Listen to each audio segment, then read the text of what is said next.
Television പ്രേക്ഷകർക്ക് സുപരിചിതയായി മാറിയ താരമാണ് ആലീസ് ക്രിസ്റ്റി.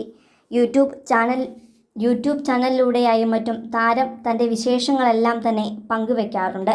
തന്നെക്കുറിച്ചുള്ള കമൻറ്റുകൾക്കും കുപ്രചരണങ്ങൾക്കുമെല്ലാം ആലീസ് മറുപടിയും നൽകാറുണ്ട്. ഇപ്പോഴിതാ ഒരു മഹാരോഗവും തനിക്ക് ഇല്ല എന്ന ക്യാപ്ഷനോടെയാണ് പുത്തൻ വീഡിയോ പങ്കുവച്ചിരിക്കുന്നത്. തന്നെക്കുറിച്ചുള്ള ഒരു വീഡിയോയും അതിലുള്ള പ്രതികരണവും ശ്രദ്ധേയമാവുകയാണ്. ഇതെന്താണ് സംഭവമെന്ന് എനിക്ക് മനസ്സിലായിരുന്നില്ല. പിന്നെയാണ് ഞാനൊരു റീൽ പോസ്റ്റ് ചെയ്തത് ശ്രദ്ധയിൽപ്പെട്ടത്. പൊടി അലർജി ഉണ്ടായിരുന്നു എനിക്ക്. സേറയുമായുള്ള ഇടപെടലും കൂടി ആയപ്പോൾ അലർജി കൂടി. അതുകൊണ്ട് ഇത്തവണ പോയപ്പോൾ അവനെ കൊഞ്ചിക്കാനായിരുന്നില്ല. എനിക്ക് പട്ടിയെ പേടിയായിരുന്നു. ആ പേടി മാറിയത് കല്യാണം കഴിഞ്ഞപ്പോഴാണ്. വീടിനുള്ളിൽ പട്ടി പറ്റില്ല എന്ന് പറഞ്ഞ് കല്യാണത്തിന് മുൻപ് ഞാൻ ഇച്ചായനോട് വഴക്കിട്ടിരുന്നു. നീ പേടിക്കുന്നത് പോലെ ഒന്നുമില്ല, അവർ നമ്മളെ നന്നായി സ്നേഹിക്കും, പെട്ടെന്ന് മിങ്കിളാവുമെന്നായിരുന്നു ഇച്ചായൻ പറഞ്ഞിരുന്നത്. അത് ശരിയായിരുന്നു. ഞങ്ങളുടെ വീട്ടിലൊരാളായാണ് ഞങ്ങൾ പട്ടിയെ വളർത്തിയിരുന്നത്. ആദ്യമുണ്ടായിരുന്ന പട്ടി ചത്തുപോയപ്പോഴാണ് സേറമോൻ വന്നത്. ജനിച്ച് 32 ദിവസം പ്രായമുള്ളപ്പോഴായിരുന്നു അവനെ മേടിക്കുന്നത്. ലൊക്കേഷനിലായിരിക്കുമ്പോഴും ഞാൻ വീഡിയോ കോൾ ചെയ്യുമായിരുന്നു അവനെ കാണുവാൻ.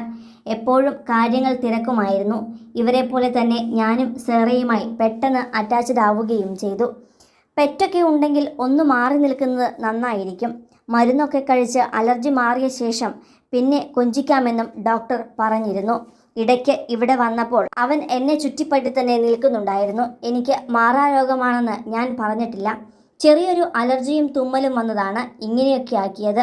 നിനക്കെന്തോ മാറാരോഗമാണെന്ന് കേട്ടല്ലോ എന്നൊക്കെ ചോദിച്ച് എനിക്ക് ഫോൺ കോളുകൾ വന്നിരുന്നു. അധികം ആർക്കും വരാത്ത അസുഖമാണെന്നൊക്കെയാണ് പറയുന്നത്. ഇവരിതെന്തൊക്കെയാണ് പറയുന്നതെന്നാണ് വീഡിയോ കണ്ടപ്പോൾ എനിക്ക് തോന്നിയത്. അലർജിയെക്കുറിച്ച് പറഞ്ഞത് പോരാഞ്ഞ് എൻ്റെ ഫോട്ടോഷൂട്ടിനെ കുറിച്ചും പറഞ്ഞിരുന്നു. ഞാൻ പറയുന്ന കാര്യങ്ങളെടുത്ത് സ്ക്രിപ്റ്റാക്കി വായിക്കുകയായിരുന്നു അവർ. ഇത് ഏതാണ് ചാനൽ എന്നൊന്നും പറയുന്നില്ല. അങ്ങനെ പ്രശസ്തി വരേണ്ടല്ലോ. നെഗറ്റീവ് കമൻറ്റുകളോ ട്രോളുകളോ ഒന്നും എന്നെ ബാധിക്കാറില്ല. രോഗങ്ങളെക്കുറിച്ചൊക്കെ പറയുമ്പോൾ അതത്ര ശരിയായ കാര്യമല്ലല്ലോ എന്ന് എനിക്ക് തോന്നി. ഒരു തുമ്മലിൻ്റെ കാര്യം പറഞ്ഞതിനെയാണ് മാറാരോഗമാക്കി ലോകത്ത് അപൂർവം ആളുകൾക്ക് വരുന്നത് എന്നൊക്കെ പറയുന്നത്. ഇല്ലാത്ത രോഗത്തെക്കുറിച്ച് പറഞ്ഞ് പബ്ലിസിറ്റി നേടുന്നത് എനിക്ക് താല്പര്യമുള്ള കാര്യമല്ലെന്നുമാണ് ആലീസ് ക്രിസ്റ്റി തൻ്റെ യൂട്യൂബ് ചാനലിലൂടെ വെളിപ്പെടുത്തിയത്. ഏതാനും വർഷങ്ങൾക്ക് മുമ്പാണ് ആലീസ് ക്രിസ്റ്റി വിവാഹിതയായത്. വിവാഹിതയായ ശേഷവും അഭിനയരംഗത്തും സജീവമായി തുടരുകയാണ് നടി. നടിയുടെ അഭിനയത്തെയും കരിയറിനെയും നന്നായി പിന്തുണയ്ക്കുകയും സപ്പോർട്ട് ചെയ്യുകയും ചെയ്യുന്ന ആളുകളാണ് നടിയുടെ ഭർത്താവും വീട്ടുകാരും. ആ പിന്തുണയിലാണ് ആലീസ് ക്രിസ്റ്റി തൻ്റെ കരിയർ മുന്നോട്ട് കൊണ്ടുപോകുന്നത്. കൂടുതൽ സിനിമ, സീരിയൽ, ചാനൽ വാർത്തകൾക്കും നിങ്ങളുടെ പ്രിയപ്പെട്ട താരങ്ങളുടെ എക്സ്ക്ലൂസീവ് അഭിമുഖങ്ങൾക്കുമായി സബ്സ്ക്രൈബ് ചെയ്യാൻ മറക്കല്ലേ.